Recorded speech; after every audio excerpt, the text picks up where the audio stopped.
c'est l'heure des Market Movers. On va retrouver Daniel Cohen de Lara. Bonjour Daniel. Bonjour Roselyne. Vous êtes associé chez Next Momentum. On va commencer avec Technip Energies. Et on en parlait ici même il y a un peu plus de 2 mois avec vous pour évoquer alors un beau mouvement sur le titre du spécialiste de l'ingénierie pour la transition énergétique. Alors le mouvement s'est-il confirmé ?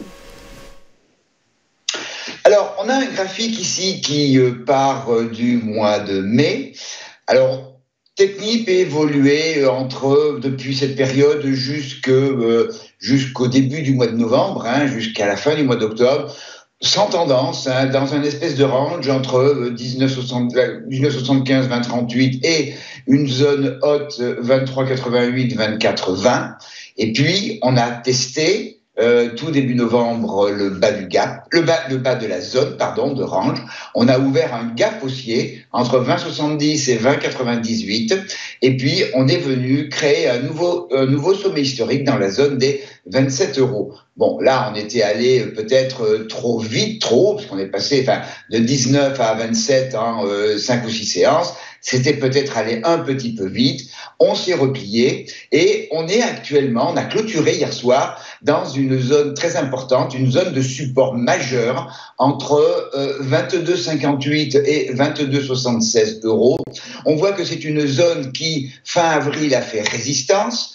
On est venu la retester au début du mois de mai, on a à peine pu sortir qu'on est revenu la tester, on est reparti, on l'a retesté, on est revenu au mois de juin, on est revenu à nouveau fin septembre et on est depuis 2 jours au contact de cette zone de support majeur. Donc, tout va se jouer sur soit un rebond sur cette zone, soit une rupture totale de cette zone.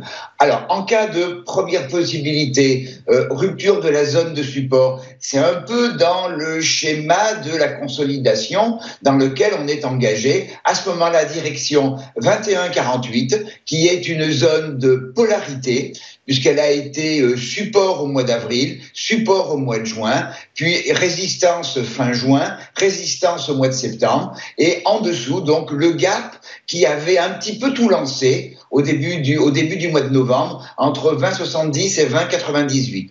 Si on a un rebond sur cette zone. Alors, ce que j'appelle véritablement un rebond, c'est une bougie qui montre que, les acheteurs ont repris la maîtrise du marché. C'est-à-dire que si on a sur cette zone une grande bougie verte, et j'attends vraiment une grande bougie verte, je veux dire une bougie qui fasse qui nous amène pratiquement jusqu'à la zone des 23 euros, à ce moment-là, on pourra considérer que les acheteurs ont repris la maîtrise du marché et à ce moment-là, on visera dans un premier temps la zone des 23,88, 24,20, puis la zone majeure sur la zone des 25,70 euros.